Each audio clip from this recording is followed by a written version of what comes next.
you might say, ironically, Britain knows the region best because it's behind creating some of the biggest problems in the region through its role as an imperial power.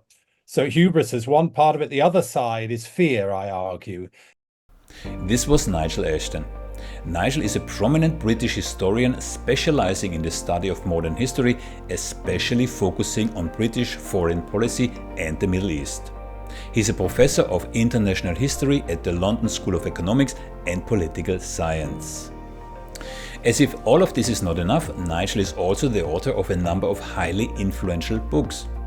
If you belong to the soon-to-be extinct species of people who still read books, I can especially recommend False Prophets and King Hussein of Jordan. In my conversation with Nigel, we have a critical look at Britain's inglorious role in the events that basically led to the disaster that is unfolding in Gaza and the West Bank today. But before we do, a quick call to action. Some of the best interviews on this channel are shadow banned, which means YouTube is not presenting them to you, the viewer. The latest example is my interview with James Bamford, where we discussed the truly amazing story that underlies Benjamin Netanyahu's corruption scandal. Did you know that a Hollywood billionaire not only stole nuclear secrets from America, but then sold them to Israel? And that Netanyahu helped him to stay out of troubles to this very day? And then Netanyahu turned around and started to ask for favors, hence the bribery charges in Israel against him. Other examples are the interviews with the so-called Hamas lawyer Stanley Cohen, or the interview with the former chief of staff of Colin Powell, who told me that the white powder in the test tube that Colin Powell showed the world when he testified at the UN just before the war on Iraq was actually salt. So if you're interested in content that apparently you're not supposed to see, content that goes against the mainstream narrative, have a look at some of the previous interviews that we have recorded for your pleasure. And of course, it really helps to spread the news if you like and subscribe to this channel. Nigel Ashton, really great to have you. How are you? I'm fine. Thanks very much for having me. I look forward to talking. Yes. Likewise, I would say. Yeah. Now, me starting to know you was via this book, False Prophets. Yeah. Now, of course, we know you have more books, and I have 3 in front of me. And correct me if I miss something important. Yeah.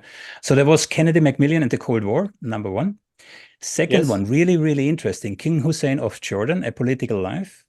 And I have to say it's especially interesting for me personally because I was in Jordan. I will go in Jordan in September again. I have read King Hussein, the Lion of Jordan, or something like that, a 600-page book. Yes, that's Avi Shlaim's book. Yeah, it came out around about the same time. Yes, yes. Yeah. Avi Shlaim I actually interviewed twice. Yes, indeed. No, it's a wonderful book as well. Of course, I always say to people who are interested in King Hussein that they can profitably read both of those books because they have different perspectives.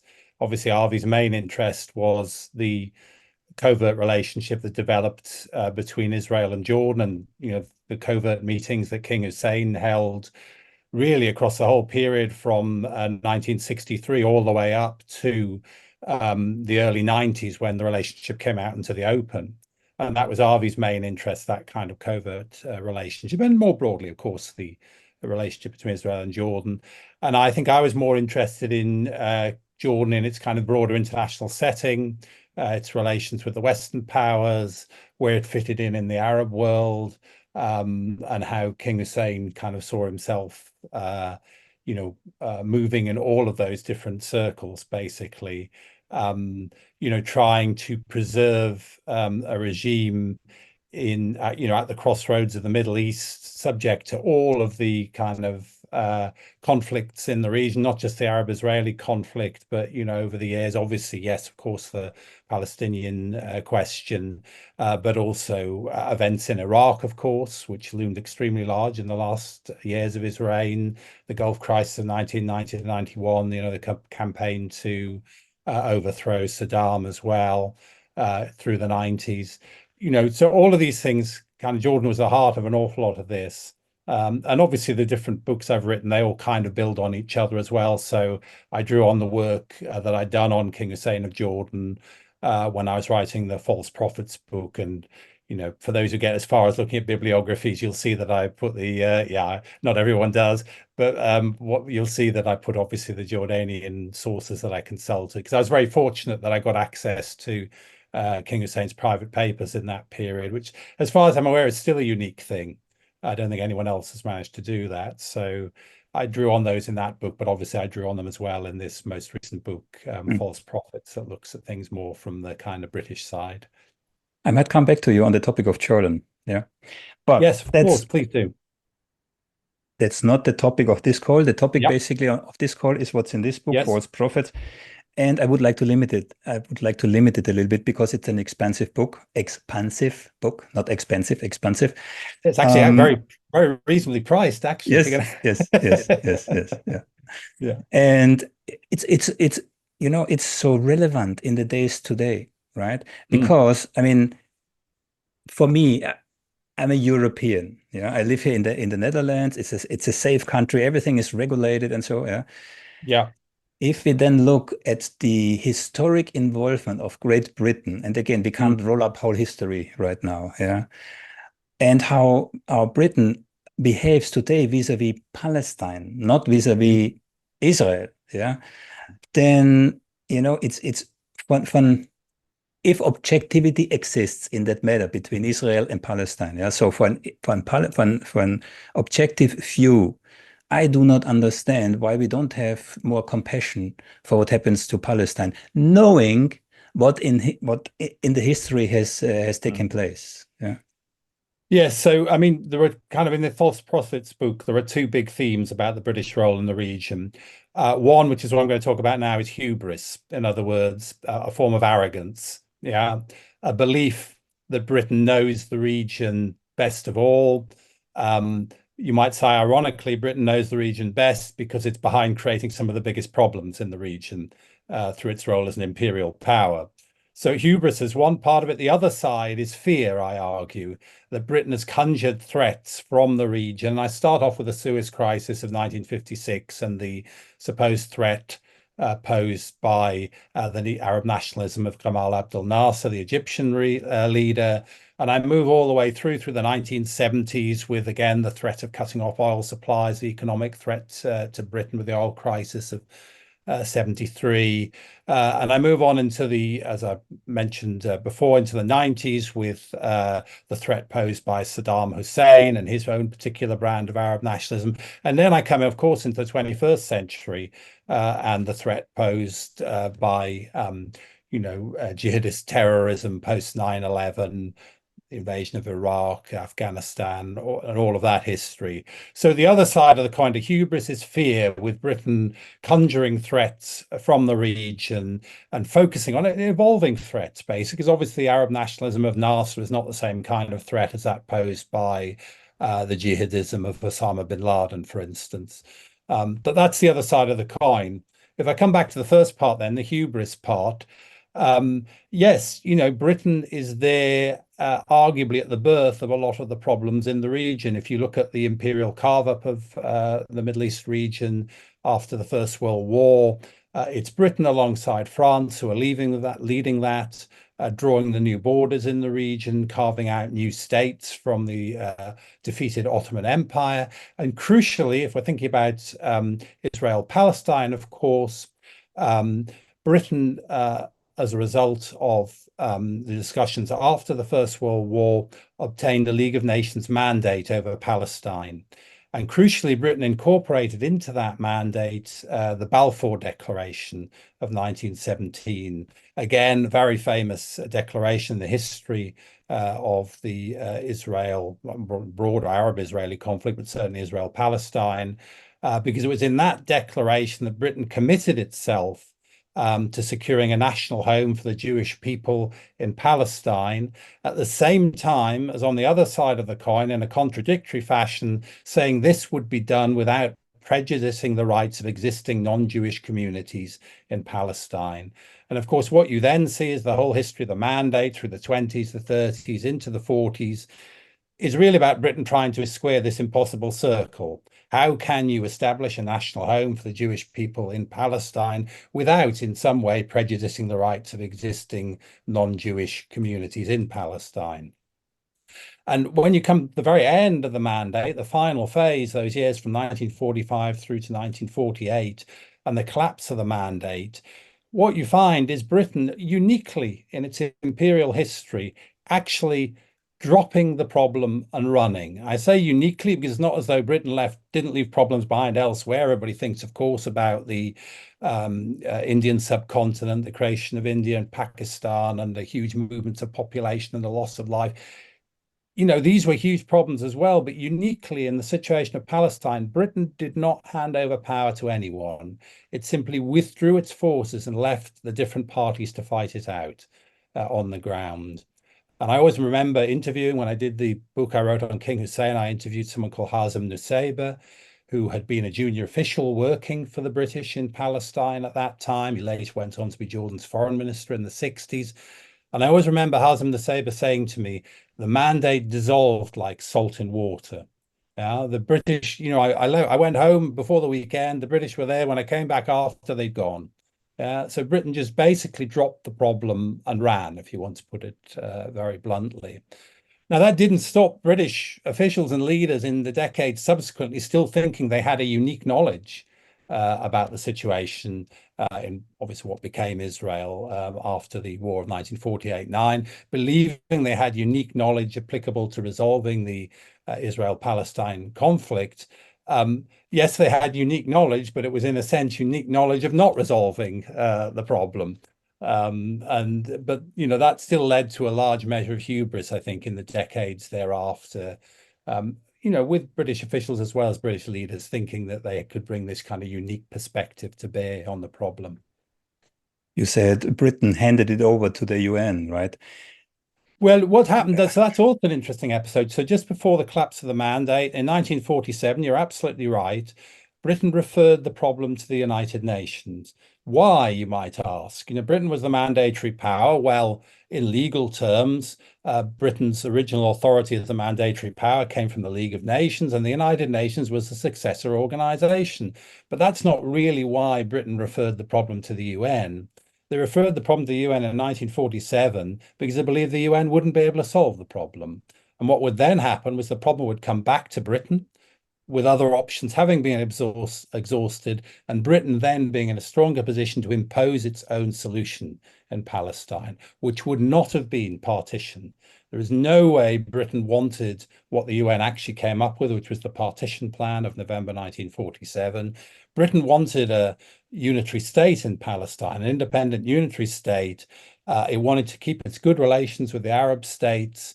And in that sense, you could argue, as some did at the time, it wanted to renege on the terms of the mandate, as it had done through the White Paper policy of 1939, and back away from this commitment to create a kind of Jewish homeland in Palestine. So in a way, the whole referral to the UN was a cynical exercise in international politics. Britain didn't think a solution would come out of the UN. It was surprised and disappointed when one did, and it basically washed its hands of that solution. Britain refused to implement the partition plan, and as I say, effectively then 6 months later, simply pulled its forces out and let the parties fight it out on the ground.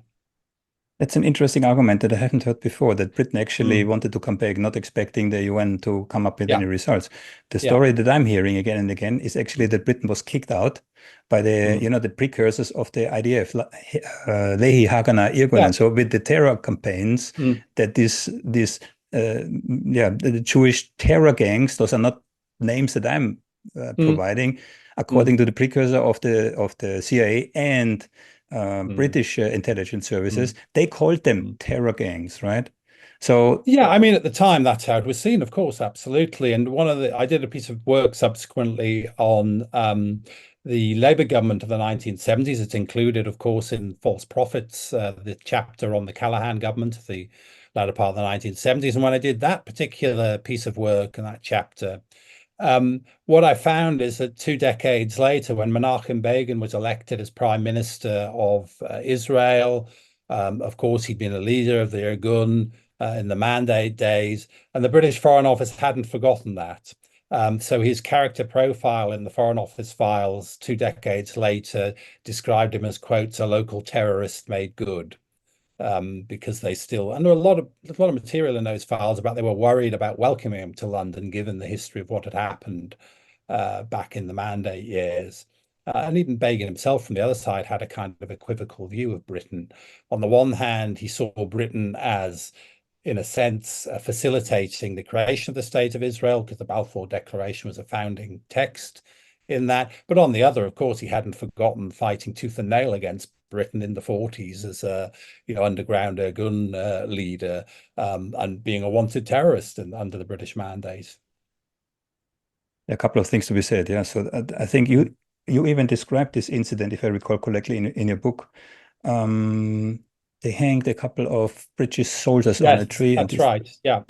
I mean, that was a notorious incident in the Mandate years. I mean, it was that the hanging of the army sergeants was undertaken as in retaliation for Britain sentencing to death Irgun members who'd been, put on trial for terrorist activities. And so it was a kind of spiral of violence in those years, 46, 47. And I mean, you're right to say that one of the factors that drove Britain out of the Mandate was its inability to control the situation on the ground. And it was basically, you'd had, if you go back to the 30s, you'd had the Arab Revolt of 36 to 39. And ultimately, Britain had met that with the white paper policy, which was to limit Jewish immigration into Palestine, which was a negation of the Zionist program. So in a sense, by the time you come to the post-Second World War period, Britain's got everybody against it. The Arab community is against it because they don't trust Britain, because it's been facilitating the Zionist program through facilitating immigration, obviously in fulfillment of the terms of the Mandate, fine, but still. And then the Jewish community doesn't trust Britain anymore because the white paper policy, which is still effectively the policy of the British government when you come to the end of the war, is the negation of the Zionist program. So Britain has basically got everybody against it by this stage. And it's desperately looking for help from the United States, for instance, in this period 45 to 48, but it doesn't really get it because in the United States, the predominant considerations are the domestic politics of this situation for the Truman administration. And Truman is looking at what is it, support for a potential Jewish state in Palestine is something that plays to important constituencies domestically in the United States, alongside the kind of humanitarian consideration, of course, of the aftermath of the Holocaust and, the perceptions of that, particularly in the United States, which is what Truman's thinking about. There's one key element that you already mentioned, the Balfour Declaration in 1917. Yeah. Yeah. So many people have the argument, the Holocaust kind of is the cause that created Israel. Yeah. But if we look back at the history, even with this one, this what is it? 76 words, right? Is the Balfour Declaration? Yes. Yeah, I know. I always think a longer a sentence gets, the more convoluted it becomes, and therefore the more contradictory it comes. And the Balfour Declaration is a very long sentence, basically. Now, I mean, the interesting thing about the Israel-Palestine, or indeed the broader Israel-Arab conflict, is it how you understand or where you want to start in looking for the origins of the conflict tells us a lot about how anyone as an individual, understand the conflict. So, for instance, there's one school of thought that says we're going to have to go back to biblical times to understand the origins of this. And of course, if you frame it that way, you're framing it as a clash of religions.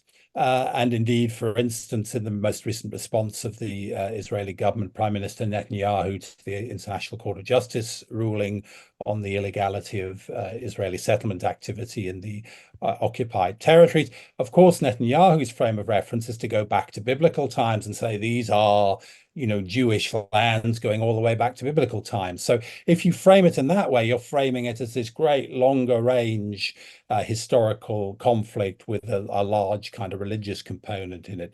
If you go back to the end of the 19th century, for instance, and you look at the emergence of the Zionist movement, the emergence of Arab nationalist opposition to the Ottoman Empire into the first decade of the 20th century, then you're framing the conflict as a conflict of competing nationalisms. Yeah. And there's an argument to say that's the right place to start, of course, the late 19th, early 20th century.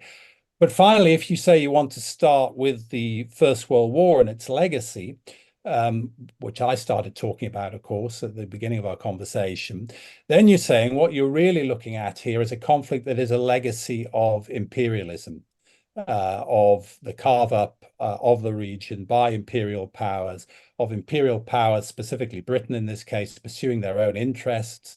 And you look at, why did Britain promulgate the Balfour Declaration? Well, it was one of a conflicting set of promises during the First World War, which were all made to try and secure extra support and allies for Britain during the First World War conflict. So the Balfour Declaration was one. Why was it made? Well, because it was believed that if Britain appealed to the international Jewish community, and particularly to Jews in the United States, that would be an important element of support for Britain. But equally before that, we'd already had the Sykes-Picot Agreement, in which Britain had basically agreed to carve up the Ottoman territories with France. And before that, we'd also had the Hussein McMahon correspondence, in which Britain had basically made promises to the Arabs about the creation of an independent Arab state in the region. So there were all these conflicting promises that were made, of course, to secure support in Britain's imperial interests during the First World War. Promises to France because the Anglo-French alliance was vital to that conflict. Promises to the Arabs because Britain wanted to raise the Arab revolt against the Ottomans. And as I say, promises to the international Jewish community, because Britain saw this also as an important and influential constituency, particularly in the United States, whose support it wanted. And then after the First World War, you've got to try and make something out of all of these conflicting promises. And from that emerged, of course, the tapestry of mandates and what I talked about before in terms of the specific mandate for Palestine that Britain inherited. If we pull it now a little bit more closer to the present tense, direction 1967, yeah? Yes. There's an argument that says prior to Israeli victory in 1967, America was actually quite hesitant to support Israel. But after the really large-scale win of Israel in 1967, the strategic interests of US then triggered the support that we see basically today. What would you say to that argument? So I think the US-Israeli special relationship predated the 67 war. And again, you can debate where it started. Obviously, you could go back to Truman's role in early recognition of Israel. That could be one juncture. If you're looking at the underpinning of the relationship, though, I think a promising place to start is a Kennedy administration, because that's the first big arms deal, the Hawk missile sale from the United States to Israel, negotiated between 61 and 62. That is, if you like, the origins of the US defense commitment to Israel. Then on 67 itself, again, that's a juncture that I've looked at an awful lot for many years, and this was when I was writing the book on King Hussein of Jordan. I had a series of interesting conversations with someone called Jack O'Connell, who also has written his own book. He's sadly deceased, Jack O'Connell. He died in 2011, I think. He was a CIA officer. He was the CIA station chief in Amman, Jordan between 1963 and 1971. And he had a very distinctive perspective on the Arab-Israeli conflict. And in that perspective, 1967 was the crucial juncture.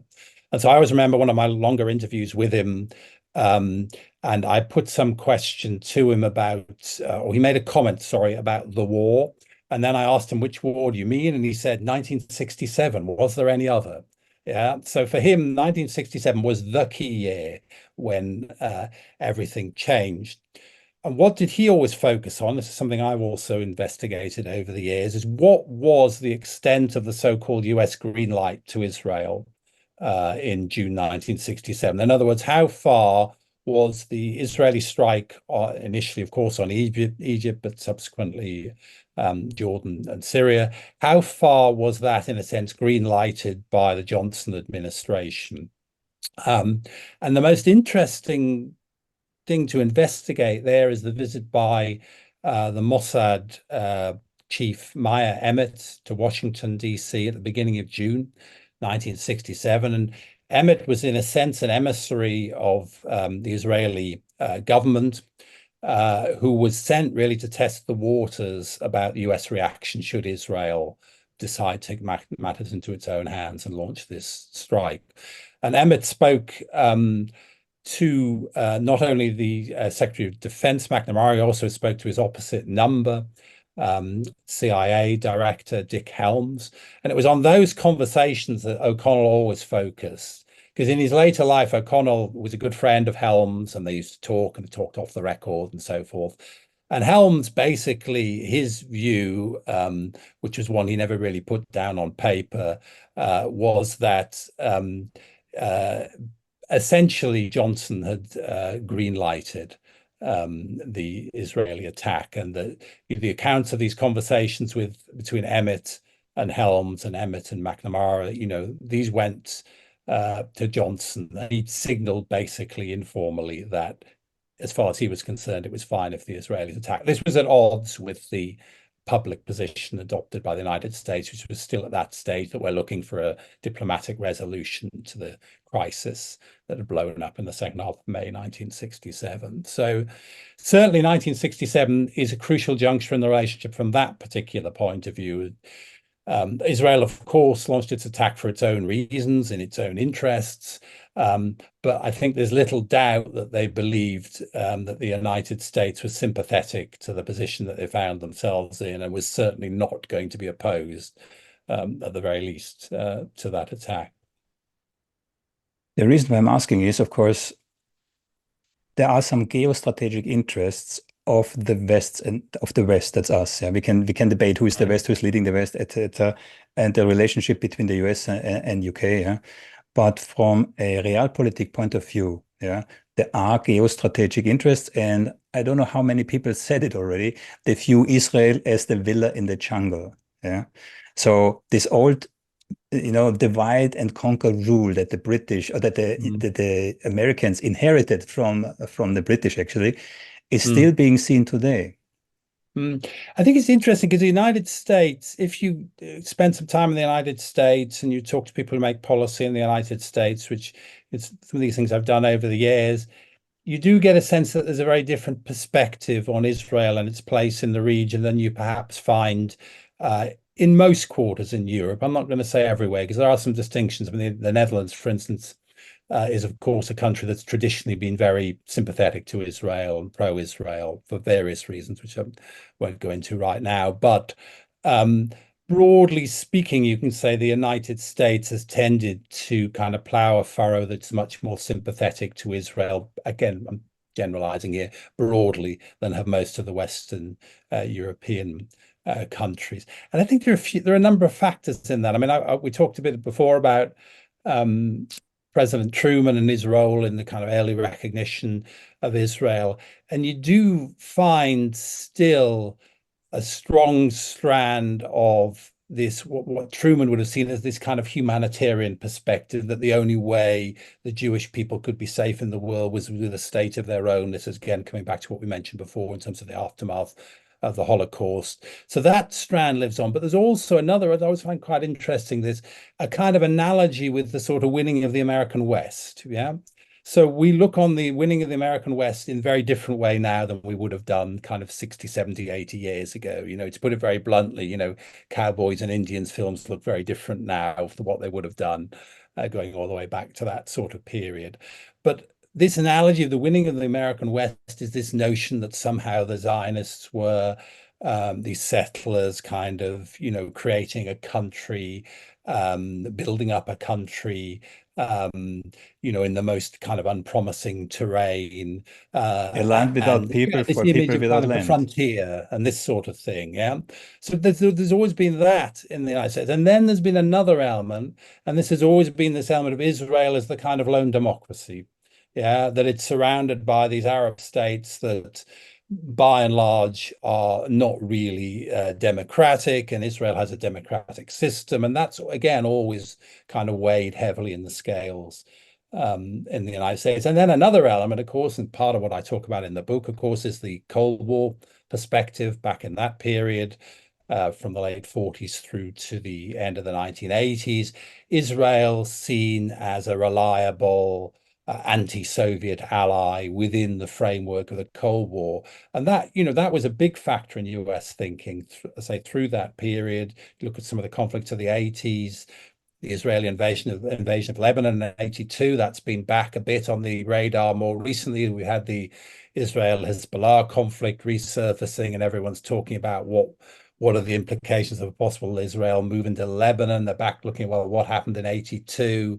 What was involved? Well, in 82, the United States perspective on this was very much framed within the kind of Cold War that, Syria was a Soviet satellite state, and Israel was its reliable ally, and that a lot of that kind of thinking conditioned the Reagan administration's response to what happened in 82. So you've got all of those elements in US thinking, some of which, to be fair, are still in common with European thinking. The Cold War thinking was certainly in common with the British thinking about the region, but a lot of other elements aren't in common with the European view. And that's why I think the United States perspective on Israel and the conflict tends to be so distinctive, should we put it that way, as against European perspectives. Yesterday, Israel bombed 3 countries, Palestine, Yemen, and Lebanon. And they were not small bombardments, right? With the modern weapons, I mean, the general public is blissfully unaware what's the impact of even one of those 2,000 kilo. Is a kilo or pounds? I think 2,000-pound bombs that America ships. The devastation is, if you see this drone footage from Gaza, it's just unbelievable. And we are streaming this. The younger generations, they're having this everywhere. But there is this gap between, and coming back to the UK, right? There's this gap between, let's say, the people on the street and, what shall I call this? The ruling elite, the politicians, the military. Yes, I mean, there has been more of a kind of bifurcation there, which has been, I think, troubling and worrying to observe. It's not that there haven't been public demonstrations against British policy in the Middle East before. You only have to go to what I mentioned before, Iraq, February 2003, we had the biggest demonstration in British history, basically, on the streets, demonstrating against the prospect of an invasion of Iraq. So in that sense, we've had a bifurcation between government approach and kind of popular perceptions before. I think what was different this time around is that you've basically got a situation with both major parties, Labour Party and the Conservative Party, adopting a stance that puts the Israeli right to self-defense basically in pole position ahead of any other consideration. And particularly within the Labour Party, which, going back to the early 1980s, has had a strong strand of pro-Palestinian sentiment in it, sympathetic to the Palestinian cause. You go back to, Ken Livingstone, the GLC, the early 1980s. At that stage, the Labour Party approach to the Arab-Israeli conflict shifted quite significantly in the 80s. Before that, the Labour Party had been traditionally pro-Zionist. People like Wilson and so forth, who I talk about in the book, are very pro-Zionist. But now we've come around to a position under Keir Starmer where, as I indicated before, prioritizing the Israeli right to self-defense, yes, calling for humanitarian pauses. The language is shifting somewhat now. I think now Labour Party's got into government as well. They are more openly, directly calling for a ceasefire. For a while, they were reluctant even to use that particular description. But I do think the ground has shifted in terms of British policy in the region. And also that's true of the Conservative Party as well. Because if you go back, I talk in the book about the 80s and the Thatcher government in the 80s.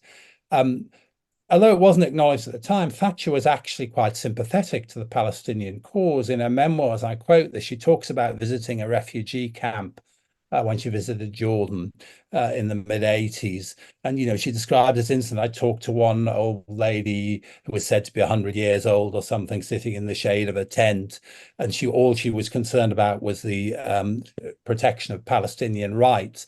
And you get a strong sense there that Thatcher is actually sympathetic, even though she had this public persona of being pro-Israel, and she'd earlier been photographed as the leader of the opposition in an observation post on the occupied Golan Heights in an Israeli general's anorak or something. I mean, all this image of Thatcher was a very pro-Israel, and yet in private she was pressing the Americans in the 80s to take a more sympathetic approach to meet with legitimate Palestinian representatives, which could only mean people with ties to the PLO, So there was more diversity of view, I think, even in the Conservative Party, if we go back to that period. Whereas more recently, it seems to have become, the Conservative Party overall dominant strand is very much putting Israel's interests first, pro-Israel. So I come back to your point. Yes, there does seem to have been on this issue a much greater bifurcation between really two main political parties, both of which prioritizing Israel's right to self-defense ahead of the rights of the Palestinians, and there being a gap opening up between that perception or that approach and popular perceptions, which again we've seen the large demonstrations that we've had in London. We had over an extended period, repeatedly over weekends, campaigning in favor of Palestinian rights. I actually didn't mean two parties. I meant actually really the general population and politics, right? Yes, well, I suppose I'm thinking about the two main parties who basically, I mean, the system in Britain is basically you've got a choice of two parties, so one or the other is going to, I know the electoral system has made things a bit more complicated this time around. The Liberal Democrats have done a bit better, but really what you're looking at is you're going to get one of the two parties in government, and they do both seem to have adopted very similar positions on this conflict this time round. And as I say, that's a position that has prioritized Israel's right to self-defense ahead of Palestinian rights, enforcing international law in terms of what is acceptable, in terms of the pursuit of your self-defense. What happens now in Gaza, could be a precedence for coming wars wherever they are, right? I mean, we talk about international law or rule-based order, global rule-based order. Now starting with America, all these institutions that have been created after the Second World War, on top of the UN, for example, are being consciously undermined. So again, on one side, we have leading powers who are very much pro-Israel for whatever reason. I really would like to dive a bit more into the reasons why that is. Yeah. And on the other side, we have a growing population, especially the younger ones. I think it was a Gallup poll. The older the population is, the more Israel supportive. The younger, the more Palestinian supportive. Yeah. One of the reasons they want to ban TikTok. Yeah, free information. So I have seen massive crackdown in Germany. Yeah, against pro-Palestinian demonstrators. We have seen the same in France, here in the Netherlands even. Yeah, it's very liberal. Yeah, UK sowieso. You said there was a large demonstration against the Iraq war, but there was also a very large demonstration, a pro-Palestinian demonstration, I believe a month or two or so ago, between 500,000 and 1 million people. There have been a series of very large pro-Palestinian marches in London, absolutely. Again, as always with the marches, there's a difference between what the size of the march the police say it was and what those who demonstrated themselves say it was. And even that march or demonstration I mentioned in relation to Iraq back in 2003, again, there were different figures about how big they were. But these absolutely were very sizable demonstrations, no doubt about it. So there is a sentiment, a underlying sentiment. Yeah. My question is, how long do you think policymaker can, still neglect or negate these sentiments? Yeah, I think it's very early days with a new government in Britain to say anything, but I do already detect a kind of shift in the language. How far they'll go, I don't know. And I think Starmer himself, the Prime Minister, is extremely cautious and for a variety of reasons doesn't want to be drawn much further into this. But inevitably, Britain can't stand on the sidelines for a number of reasons, not just the historical reasons I've mentioned in terms of Britain's responsibility for the genesis of the situation, but also, Britain is a permanent member of the Security Council. Yes, to a large extent, the Security Council has been deadlocked on this issue. It took months and months and months to get any kind of resolution passed, and all sorts of arcane debates about wording and so forth. The British position, to some extent, has been distinctive from that of the United States. I mean, Britain doesn't use its veto in defense of Israel, which the United States does. Britain tends to abstain on those motions in the Security Council. Why it abstains has broader reasons, actually. I remember talking to a former British ambassador at the United Nations, and he told me off the record, the first thing he was told before he took up his post was, whatever you do, don't use the veto. Britain, in a sense, has to keep its head down on the Security Council because there's a kind of implicit recognition that it's in an anomalous position. The Security Council is a legacy of the Second World War. The permanent members are a legacy of the Second World War. If you kind of updated the permanent membership of the Security Council to reflect what the world looks like now, Britain and France wouldn't be permanent members of the Security Council. So Britain kind of feels a need to keep its head down a little bit and not use its veto, if at all possible. So what you see is Britain tending to abstain on resolutions critical of Israel. So there is a distinction between the British position and the United States. It's not actually vetoing in support of Israel, but you're talking about the breakdown of kind of international institutions. I mean, it's not the first time that the Security Council has been deadlocked. There was a lot of deadlock during the Cold War era. I'm not saying nothing was achieved on the Security Council. In fact, surprisingly, on some things, take the Arab-Israeli conflict, November 1967, you had the passage of United Nations Security Council Resolution 242, a British resolution, it was always known, because Britain, as I detail in the book, was instrumental in bringing about that resolution. And that laid down the terms of reference in many ways for the resolution of the Arab-Israeli conflict, that the whole land for peace formula. It didn't actually deal with the Palestinian question, of course. It just dealt with that as a refugee question at that stage. But the point of all this is to say, yes, the Security Council was deadlocked through most of the Cold War, but it did occasionally achieve something in relation to United Nations Security Council Resolution 242. It's been deadlocked again, largely over the Israel-Gaza situation. I say largely because in the end, there was a breakthrough and the resolution was passed, but it took an awful long time actually to achieve anything. I still wouldn't rule out in future the utility of a forum like the United Nations Security Council. As I said, even against the unpromising backdrop of the Cold War era with, the Soviet Union predisposed as it was in that period to veto US or British resolutions, even against that background, you managed to get Resolution 242 passed. So it's not impossible that something could still be achieved through these kinds of mechanisms. But, at the moment, that doesn't look, close to happening. We're stuck in a situation that seems more likely to escalate, frankly, than it is to be resolved in the near future.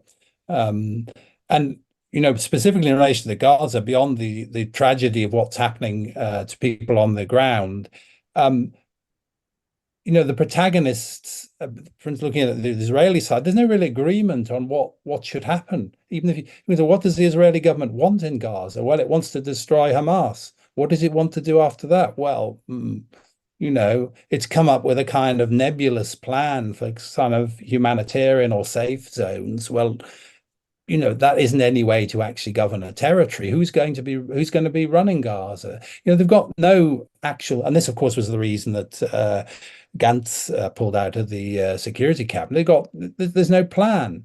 There's no plan. The plan is just to destroy Hamas. Well, how do you decide when that's actually been achieved?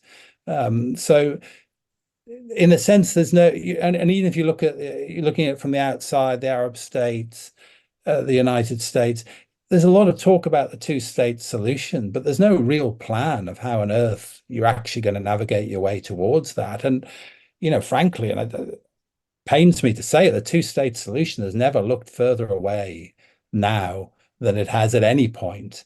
Going all the way back to 1967 and 242, I don't think it's ever looked further away than it does now. I don't, scratch my head. I can't see what on earth the path is from where we are now to a two-state solution. You're not the only one. Most of my interviewees, from Noam Yeah. Chomsky to really, they all say the same. Yeah, the solution at the moment is very bleak. Yeah. And you can say, well, what you can try and do is small steps. And well, in the first instance, let's try and stop the fighting. Yes, that's a good start. But a ceasefire only holds when there's some kind of process that's heading somewhere that parties can become invested in. And it's, without that, I don't see that even if there was a ceasefire, that it would hold, because the parties would say, well, nothing, this isn't going anywhere. We're going to rebuild for the next round of conflict. I think it was US Ambassador Just Friedman who said a ceasefire is like giving a glass of water to someone standing in line for the Nazi gas chambers. He was not very optimistic about there's got to be a sense of where are we headed to, and not just nebulous statements about a two-state solution. I mean, how do we get there? What does it look like? How do you build any kind of trust? There was a brief window in the mid-90s, and I remember it very well. I went to Jordan in Israel in 94, 95. I remember crossing the border, when the border had just opened. There was all this era of hope and optimism. You'd had the peace treaty between Israel and Jordan. It was the Rabin government in Israel. And then looking back, to me, the crucial year was 95. If there was really going to be a solution, then they needed to move quickly in 95, because the whole Oslo thing, that was only about interim arrangements. There was no final status there. That all the hard things still had to be negotiated. The right of return of refugees, the status of Jerusalem, final borders, it all still had to be negotiated. And if they could have moved quickly in 95, maybe, just maybe, there could have been a more permanent solution, but they didn't. And then the extremists on both sides started to move instead. So of course you had Rabin's assassination, and you also had the Hamas bombing campaign as well in Israel. I remember the bombings started, I think, around the time, just after maybe the time I was there. And that was it. The window of opportunity closed down in 95. And Netanyahu won, of course, the beginning of his career in 96. And I quote in my King Hussein book, King Hussein basically developed a really low opinion of Netanyahu, and basically wrote to him, said, you're not of the peace camp at all. And I remember Netanyahu replied, I'm determined to surprise you, but I'm afraid to say that he hasn't over the subsequent 3 decades. He wouldn't have surprised King Hussein had King Hussein lived on. You said land for peace, right? So again, a couple of my interviews said Israel was never interested in land for peace, and we can go as far back as Ben Gurion, because we have the letters from Ben Gurion to his son, where he virtually said, to accept the partition, meaning the two-state solution, only as a means to an end. And then we come to this slogan, from a river to the sea. It's not a Palestinian slogan. Yeah? It's an Israeli slogan. So from the very beginning, Israel has never been interested, and you can see this. I mean, you're a historian, you have more seen than I do, yeah? You can see this through to most of the governments, they were not really interested in two-state solution. And now, if you would have a courageous politician in Israel, which you don't at the moment, I was told, and any politician trying to get a fair solution now, meaning getting the settlers out of the West Bank, for example, would risk civil war, right? Now they're armed to the teeth, thanks to Ben-Gvir, right? So, I mean, what I always try and do as a historian is kind of break things down a bit and differentiate. So I think there have always been different strands of thinking. in Zionism. Yes, there is a strand, revisionist Zionism. You go back to Jabotinsky, it's the Iron Wall. That was Avi Shlaim's earlier book. It's the notion that the only way you can preserve and consolidate the state of Israel is through the use of force to beat down your opponents. And to consolidate control over the whole of the kind of biblical land of Israel. That was one strand of thinking. I think, to be fair, there have been other strands. I mean, I think Rabin himself, I think he was ready for an historic compromise back in 94, 95. Of course, we don't know what's going to happen. It's a bit like all the, what would JFK have done in Vietnam if he hadn't been assassinated? Well, who knows? What would Rabin have done if he hadn't have been assassinated? Who knows? I think back then in the mid-90s, there was a much stronger liberal constituency in Israel. There was a stronger peace movement. There was a stronger belief that there could be a compromise that might work. Of course, there was still plenty who were opposed to it. Netanyahu won office in 1986, basically on the platform of opposition, of making too many concessions. That's he's basically built his whole political career on undermining the two-state solution. He doesn't believe in it. And over the decades, that strand of thinking has become much stronger. You can say people in Israel have become kind of hardened through the experience of the years, of the kind of all the failures of the process. And the right is predominant. I mean, that's self-evident if you compare it to the situation back in the early mid-90s.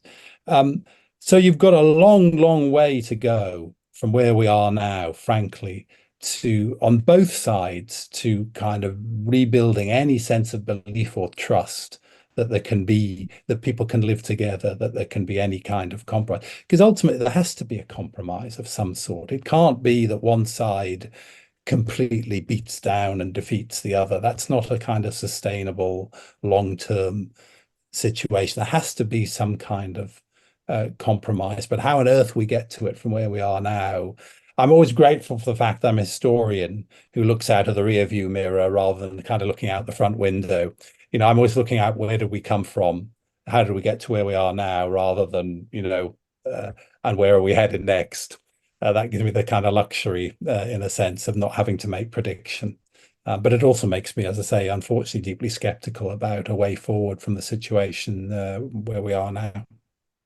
You think there's a chance that the Palestinians, especially in Gaza, might have the same fate as the native Indians in the US or in Australia? I mean, yeah, we've got to be mighty careful, I think, with these sorts of historical analogies. I was, funnily enough, doing a piece of work just at the minute on something not directly related. I was doing a piece of work on the Gaddafi regime in Libya.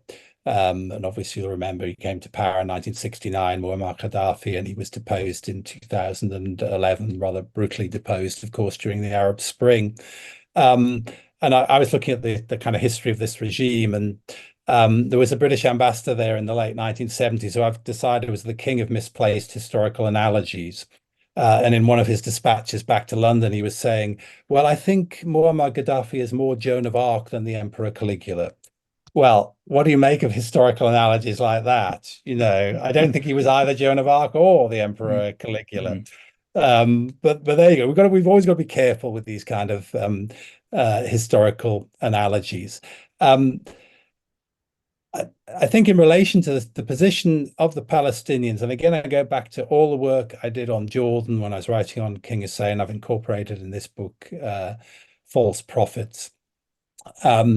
One of the things that the King Hussein was always most concerned about was this whole idea of what was called transfer. Yeah. And you see it's still around now, that somehow or other you drive the Palestinians out of where they live and you drive them into neighboring Arab states, whether that's Jordan, of course, that's what King Hussein was always most concerned about. Or whether it's Egypt or wherever, that you drive them out of where they live, and in a sense, you've inverted commas solved the problem. Yeah, because the Palestinians aren't any longer on Palestinian land, and Israel can do what it wants with that land. I don't see that that's any kind of solution.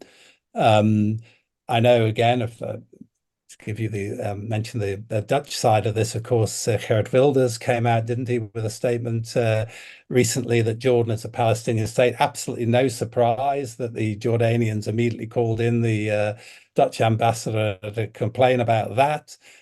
Because of course that's the sense the nemesis for the state of Jordan. The last thing they want is to be considered as the Palestinian state, and the solution to the Palestinian question lies in Jordan.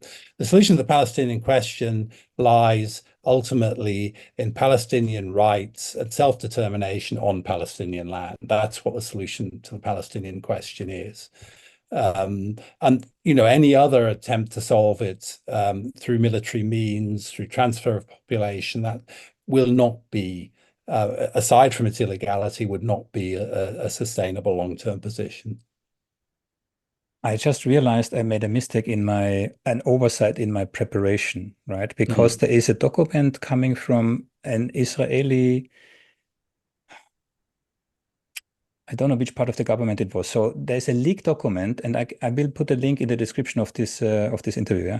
There's a leaked document, an official document, which came like 3 days after October 7th, where a fully fledged plan was presented to forcefully clear out Gaza and by implication West Bank from all Palestinians. Yeah? And it was a detailed plan. Even the countries were named. There were 3 or 4 countries were named. And the reason was, and again, I'm paraphrasing here, but I will put a link to the original document in the description. Yeah? The reasoning was that the image damage to Israel is lesser when we move out all the Palestinians from what they see Greater Israel as killing them, or as killing so many of them. Yeah, this is a document. 3 days after October 7th was this already leaked. Yeah, yeah. So I've not seen that, obviously. I don't think, as I've said, that any sort of transfer of population would be viable. I think it would also be highly damaging. You talk about what's better, trying to drive people out physically or killing them. Well, I mean, I think both would be highly prejudicial to Israel's image. So, in a sense, I think the premise that's put there is a false one. There remains this question, though, of what, and again, this is debated in Israel. What is the next stage after what they're doing now in Gaza? And this has been the main criticism that's been leveled by the opposition against the Netanyahu government, that there isn't a plan for the next stage. They don't, beyond kind of trying to obliterate Hamas, which, I'm not a military person, but, trying completely to wipe out an organization which is kind of embedded also in the civilian population, is pretty much a hopeless goal anyway. But what is the next stage? And that question still hasn't been answered in any kind of way by the current government in Israel. And beyond the fact that they don't want the Palestinian Authority back, and they don't want a 2-state solution, there are plenty of things they don't want, but there hasn't been any kind of viable or effective plan for what the next stage would actually look like. Of course, the Egyptian approach has been very much along the lines of we're wise to the dangers of the forced transfer of population, so we're going to be we'll be extremely careful about who we let over the border on the Egyptian side. So all of the kind of neighboring Arab states are alive to the dangers of the situation. But yeah, there doesn't seem to be any plan as far as I can divine. Can we still briefly discuss Netanyahu? When we've mentioned him several times, obviously. I mean, I have something specific. Two things actually. Yeah. So I mean, we know Netanyahu is not, how shall I say this?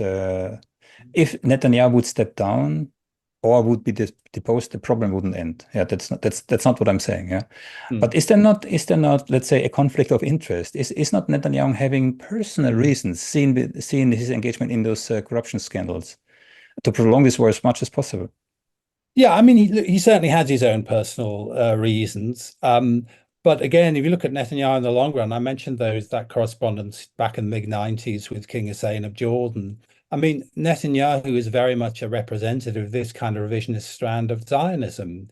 and it shouldn't surprise us in that sense how he's behaved in office. So no doubt a subsidiary explanation of how he's behaved is also his own personal kind of turmoils and scandals and so forth. But I think that's only subsidiary.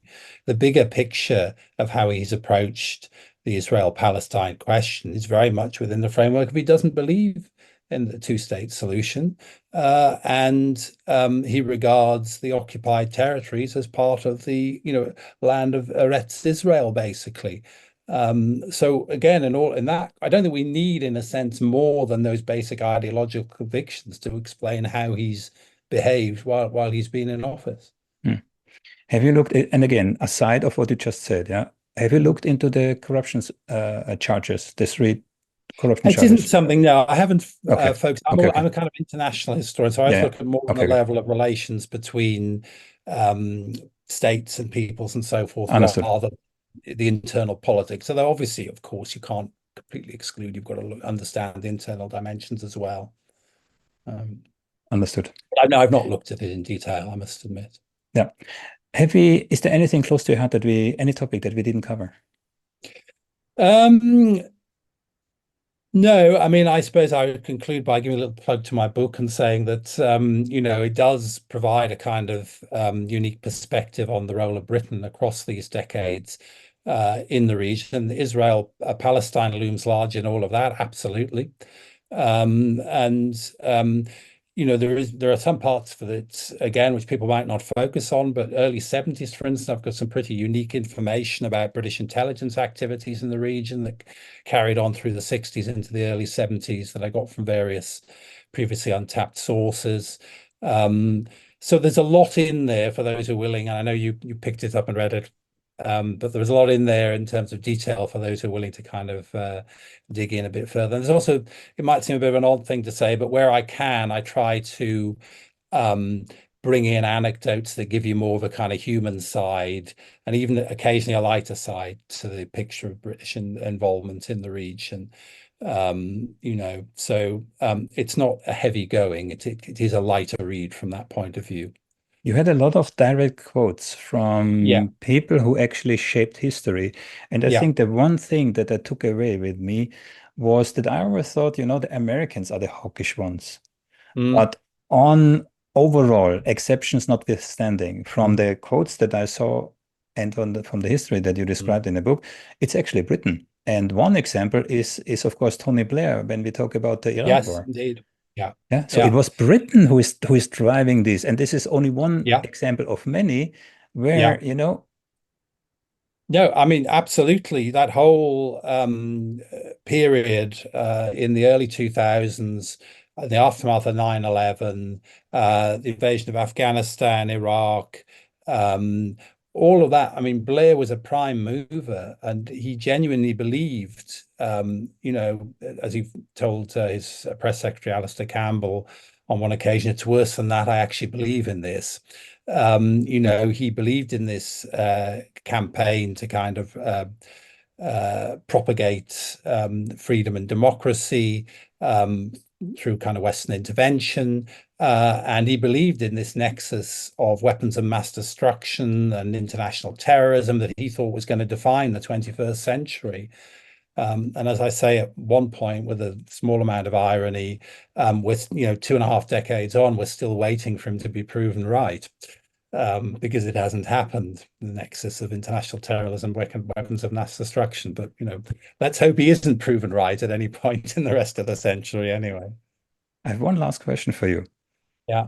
Iraq War, Colin Powell's at the UN, despite what is it, the last tube body had.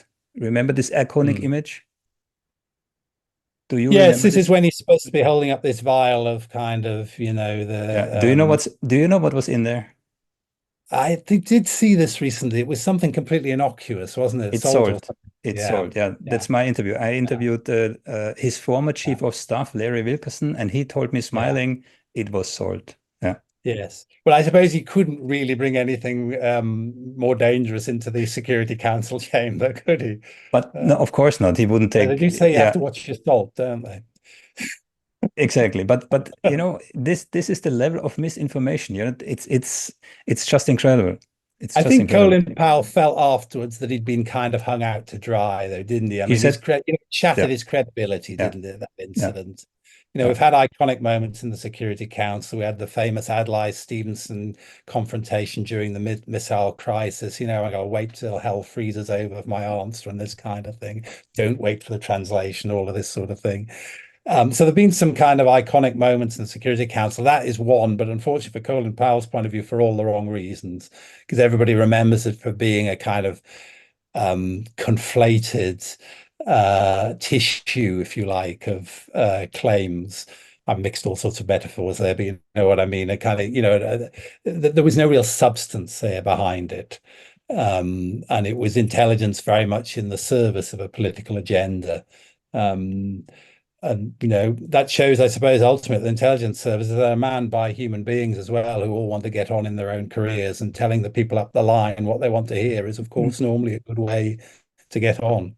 Yeah, that's easy for me. This explanation for me is too easy. Yeah. So Mm, Great Britain and especially the UK, they plan since years. They plan since mm, years mm, to overthrow the governments of Libya and Iraq. So it's very convenient for them then to say, well, mm. Secret Service screwed up and gave us wrong information. At So the it's same true time, they back show in us the salt. 90s. Yeah. Back in the 90s, there certainly was a campaign to overthrow Saddam. I mean, there's plenty of evidence. And again, in the book, I look at what went on in 95, 96, and you're right, the UK was involved here as well, although these were principally American-led attempts to overthrow Saddam. So absolutely, there was a longer term campaign to overthrow Saddam. You got in 98, of course, in the United States, the Iraq Liberation Act. So this all predates 9/11. It's just that after 9/11, basically the whole thing gets this much greater shove, this much greater sense of urgency. And Blair particularly pushes this idea of the facilitator of the nexus of international terrorism and weapons of mass destruction is going to be rogue states. Yeah. So even if they haven't done it already, it's going to be Saddam or someone like him who basically gives these WMD to, international terrorists. That was the nexus in Blair's mind. Um, and, as he puts it himself, in his memoirs, he said, I'd become a revolutionary, and that, it was in a sense a revolutionary, I mean, maybe for all the wrong reasons, but a revolutionary approach that he adopted after 9/11. And he was, as you said, a kind of you know, the instigator behind a lot of what was done. He believed in it. Yeah. Million dead plus 500,000 starved children, which Madeleine Albright on CNN said she found justified that they were starved to death, basically. Yeah. So there are consequences to Tony Blair's revolutionary, streak. Yeah, I mean, again, how he saw it was he was liberating, he was out to liberate Iraq and indeed, I suppose, to some extent, Afghanistan as well from these abominable regimes and it was, how these regimes were treating their own people, et cetera, et cetera. But I mean, ultimately, people have to be able to determine their own future. And this whole notion that Western military intervention is going to sort things out, obviously, Afghanistan, Iraq, have kind of, I think, for a generation or more, have disproved that idea. So for better But or for but worse, we're going to be but hands you off. but Yeah. you as historian, yeah, a personal Mm, question, yeah. You as historian, do you mm, really believe Tony Blair of Bush, yeah, cared about the people? Is it not really mm. geopolitics, the great game? I mean, I think he did. I think Blair did think about it very much at a high level, at a kind of bigger picture level. Yeah. And he didn't think so much about what was actually happening on the ground. I think what happened after the invasion, though, was he very quickly lost any semblance of control over the situation. I mean, the British ultimately just didn't really matter that much once the Americans, once Saddam had been overthrown, uh, once we were onto the occupation phase. Um, there was a wonderful aphorism. I think it's in Jeremy Greenstock's book, who was the British ambassador at the UN, and then he went on to be the British representative in Iraq. And this relates to the Coalition Provisional Authority in Iraq. And apparently one of the aphorisms that was used there was Brits get tolerance plus the rest tolerance just, that in other words, the Brits get a bit more than the rest, the other Europeans, but that's about it. They're not actually going to be formally involved in any real decision making about what's going on. So the Americans really, once the invasion had happened, basically took it in the direction they want. And Blair had he had a lot of conversations with Bush, but he wasn't able to do much to influence the bigger picture of policy. And for instance, the surge in 2007 was all, just a US policy. Surge in Iraq, and British weren't effectively consulted at all on any of that. So in that sense, I suppose, if he'd been the instigator and the kind of key ideological proponent of this leading up to the invasion, he rapidly lost any real kind of sense of control over the situation afterwards. And to wrap this up, yeah. If you as a historian conclude, I mean, the US and by extension UK, yeah, the US had a unipolar moment, yeah. And if we see in which state the globe, yeah, is right now, so what's the legacy? I mean, it's just mind blowing if you realize, yeah. America had since the Bretton Woods Accord fell, yeah, America basically printed money for free, yeah. On top of that, they had the unipolar moment, being the undisputed champion of the world, right? And despite all of that, all of these advantages, America is broke, the world is broke, economy, ecology, everything is broke. So from a historical perspective, what do you think is the legacy of this unipolar moment? Gosh, I mean, that's an absolutely massive question, isn't it? I don't, in a sense, think it's over. I mean, we're talking about it as though it's a historical thing. I mean, the United States is still hugely influential in terms of the world economy. The dollar is still king. There are all these talk about, oh, China's going to overtake. Well, BRICS. Yeah, I mean, yeah, but the United States is still hugely important. You talk about the United States being financially broken. It's true that the debt is astounding. The current account deficit is astounding, but they're getting it all financed. So by printing money, by printing more money. Appetite for American debt, though.